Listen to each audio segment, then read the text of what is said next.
Angela, your business trip was supposed to end today, right? What time are you coming home? I've been looking forward to seeing you. I even went ahead and made plans for us to have dinner when you get home. Chris, I'm so sorry. My business trip has been extended. I won't be back until Monday now. What? Why? What happened all of a sudden? The person I was supposed to meet for work ran into a major issue on their end. They asked to reschedule our meeting. So now I'm stuck here over the weekend, waiting for things to settle. It's frustrating, but it's out of my hands. I see. I understand now. I feel awful about this. I was really looking forward to finally spending a weekend together with you. It's been so long since we've had that kind of time. Don't worry about it, Angela. I understand. It's work, after all. These things happen, and it's beyond your control. We both knew this would happen sometimes when we decided to get married, considering how busy our jobs are. We promised to support each other no matter what. Thank you for being so understanding. I'll make it up to you. When I get back, I'll stop by and pick up your favorite chocolate cake. You always say it's the best treat after a long week. Sounds good. I'll be looking forward to it. Even though it feels like we hardly ever get time together anymore, let's make sure that next time we have the chance, we'll just relax and enjoy each other's company. No work, no interruptions, just us.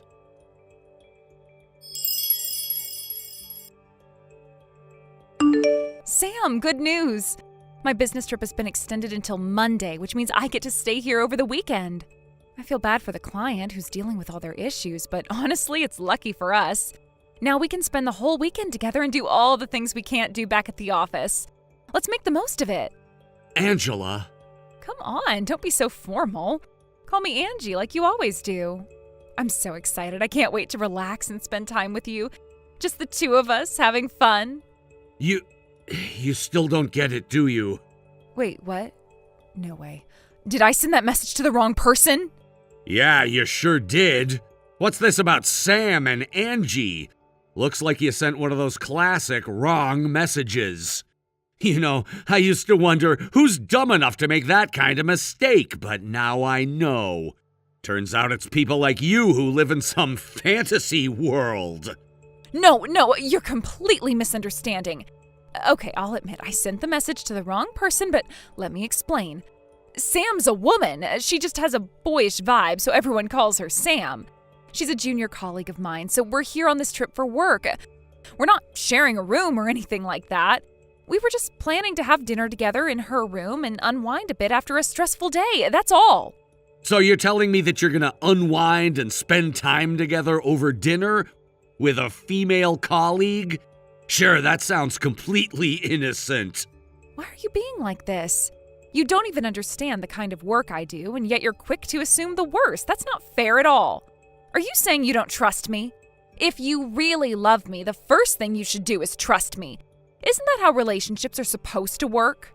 You know what? There's no point in arguing about this over messages. I don't have any solid proof, and this isn't the kind of situation that can be resolved by just going back and forth like this. Exactly. I'm glad you understand. Let me ask you this, though. Is it really true that you're there for work? Of course it's true.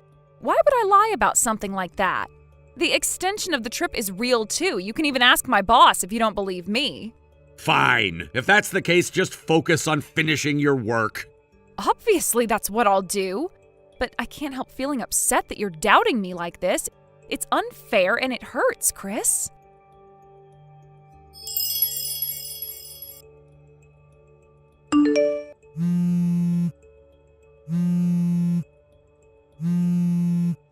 Chris, what were you thinking? You actually called my company, didn't you? What did you say to them? Do you even realize what kind of chaos you've caused? I just got told by management that they're sending someone else to handle the Monday meeting. They told me to return home immediately. That was supposed to be my negotiation, my opportunity to prove myself. This deal was critical for my promotion. How could you mess things up for me like this? How could you? You acted recklessly without even bothering to talk to me first, and now everything is ruined. Do you have any idea how unfair and hurtful this is? Oh, really? Is that what you think? Well, then let's hear your excuses this time. I'm curious to see how you'll try to spin this mess you've made. Wait, what's this? What are you even talking about? It's a screenshot of a message you sent 2 weeks ago, the day you left for your business trip. You must have realized your mistake and tried to delete it right away, but I'd already seen it by then. You didn't think to check whether I'd read it, did you? No, this can't be happening. How is that even still there? You do know that smartphones have a screenshot feature, don't you? Or did you somehow miss that little detail? This is too much. You've gone too far, Chris. I mean it. Too far? Are you seriously accusing me of going too far? Because if we're talking about crossing lines, I think you've already set a new record. Let's not forget, this isn't the first time. First it was Sam, and now what do we have? Sammy? How creative. I guess keeping the names close together makes it easier to avoid mix-ups, huh? Stop it. I already told you it's not an affair. There is nothing inappropriate going on between us. Oh, really?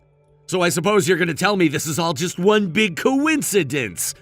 Let me ask you something. Did you know that one of my friend's dads works at your company? What? What does that have to do with anything? This is completely irrelevant right now. Oh, I think it's very relevant. It just so happens that this friend's dad has access to some interesting internal information. Why are you even bringing this up? This has nothing to do with what we're talking about. You're a supervisor in the sales department, aren't you? Yes, but what does that... And isn't there someone higher up in your department named Cameron? Why are you suddenly mentioning Cameron? Oh, no reason. Just that Cameron, being the department head, has access to all kinds of information about employee schedules. You know, things like business trips and leave requests. Chris, what are you trying to say? I'm saying it's fascinating how, on both your recent trips, 2 junior employees from your department conveniently took leave at the exact same time. 2 weeks ago, it was someone named Samuel. And this time, it's another employee named Sam. Pretty convenient, wouldn't you say? Wait, how do you even know about this? That's confidential company information. Oh, it's simple. Since I'm your husband, they thought it was only fair to share this information with me. You know, as part of an open and honest partnership. That's ridiculous. You can't just invade my privacy like this. Oh, and speaking of transparency, I've already submitted the screenshots of your messages to Cameron. What? No, you didn't. You can't do that, sharing private messages like that. What is wrong with you? Given the circumstances, I think it's entirely justified. Chris, listen to me.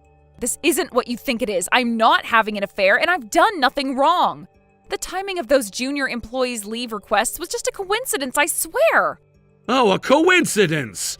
So you're telling me that 2 fresh out of college employees, barely in their 20s, just happened to take leave at the exact same time as your business trips? And they just happen to share the same nicknames you've been using in your messages. Sure, Angela, that sounds perfectly believable. Chris, I'm telling you the truth. There is nothing going on. And you expect me to believe that? Angela, you're almost 30 years old. You're married. These are kids barely starting their careers, and you're using them for what exactly? Are you seriously trying to justify this? I already said it's not what you think. They both knew what they were getting into. Everything was consensual. Oh, so now we're playing the consent card. Great, that clears everything up. What I'm saying is the age difference isn't even that big of a deal. It's not like I'm twice their age or something. Wow, thanks for admitting it. I've got that saved now, by the way. No, wait, that's not what I meant. Too late. I've already taken another screenshot. So let me get this straight. Consensual relationships with 2 junior employees, all while you're married to me. That makes 3 people you're juggling. Did I miss anything? Chris, please let me explain. Go ahead, I'm listening. It's not what you think. This wasn't about cheating. It's just building rapport with my team, strengthening workplace relationships. Oh, that's rich. I'm sure your company's compliance office would love to hear about your creative approach to team building. Maybe I'll include that in my next email to Cameron. No, wait, you've got it all wrong. Oh, do I? Then please enlighten me. How exactly am I wrong? I don't know how to explain it, but you've misunderstood. Angela, let me give you some advice. Stop talking. You're just digging yourself deeper. Chris, please. Oh, and by the way, your little team-building partners have already confessed everything. What? Yeah, both of them. Apparently, they were under the impression that you were serious about them. But once they found out you were seeing both of them at the same time, they came clean.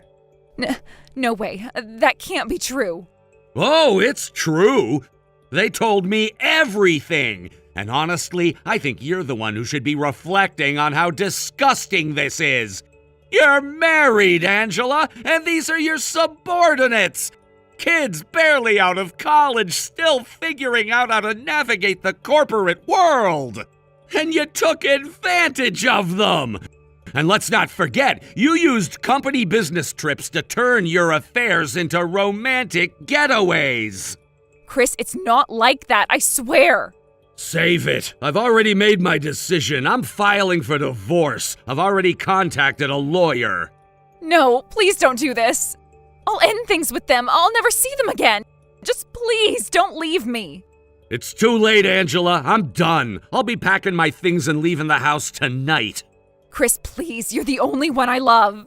Shut up. I've had enough. Do you have any idea how long I waited for you to come clean? 2 weeks, Angela. 2 weeks since that first accidental message. I gave you every opportunity to tell me the truth. I don't know how to... And instead of being honest, you just kept lying. You just kept making excuses, and then on top of all that, you had the audacity to bring someone else into the picture. How could I ever trust you again? Chris, I'm begging you, just give me one more chance. You've already used up every chance I gave you. I'm done. And don't think this stops with me leaving. I've already reported everything to HR. Oh, and Cameron's been copied in on every single detail. I'm sure they'll handle the rest. As for you, Angela, don't contact me again. Chris. Goodbye.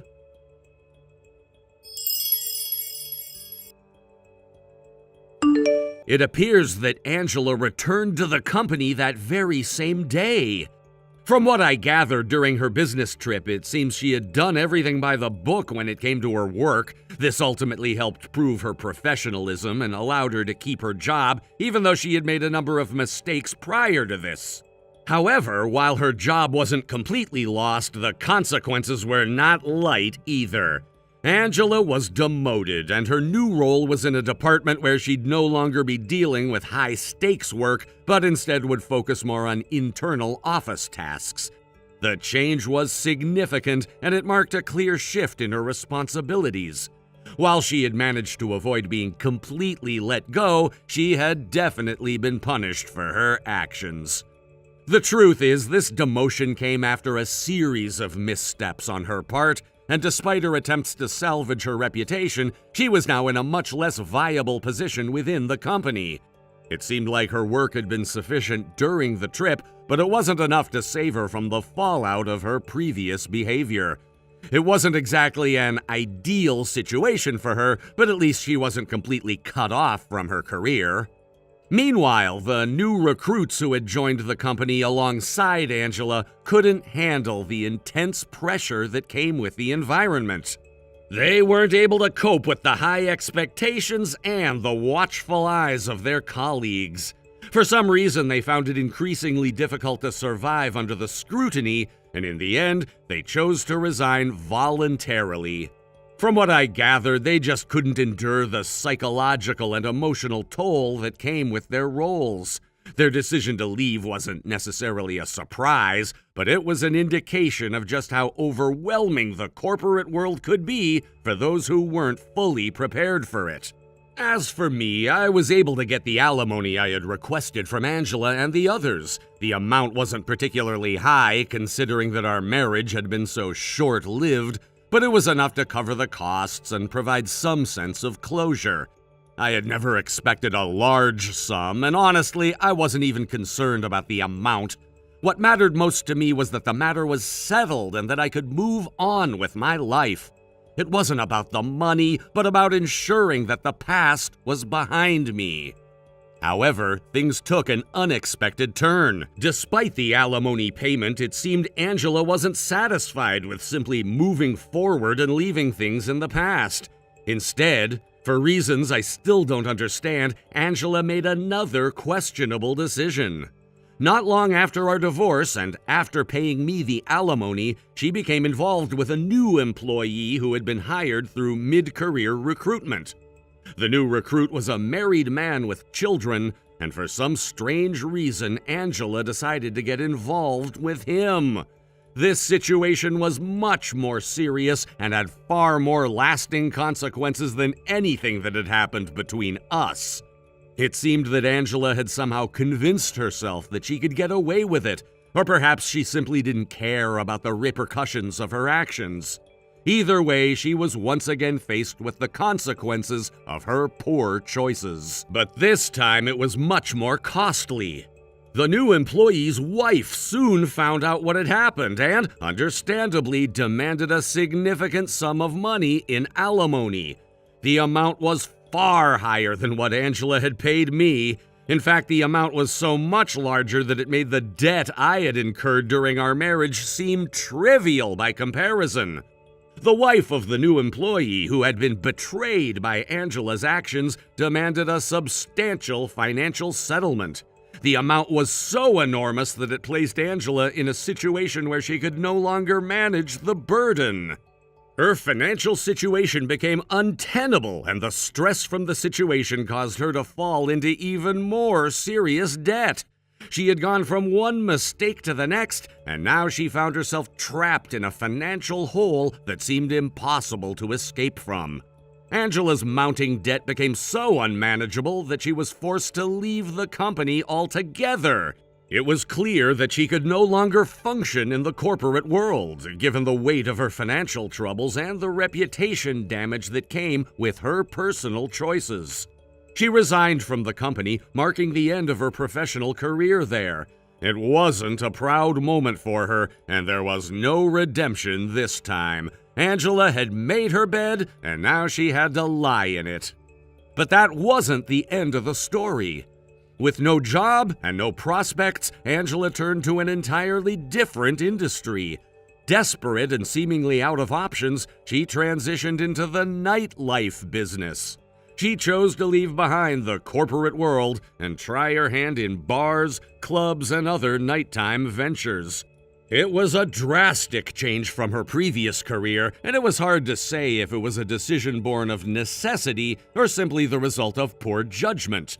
The nightlife industry, while lucrative in certain respects, is also known for its high risks and moral compromises. Angela's choice to dive into that world seemed like an escape, but it was a risky one. She went from a corporate office to the shadowy corners of bars and clubs, where the opportunities were there, but so were the dangers. It wasn't a stable or honorable career path. But for someone who had no other options left, it might have been the only one she felt she could pursue. Thank you for watching and listening. We hope you enjoyed the video. Don't forget to like this video and subscribe. Also, feel free to leave a comment about what you thought of the story. We look forward to seeing you at the next story. Thank you for watching. Please subscribe and hit the like button. See you next time.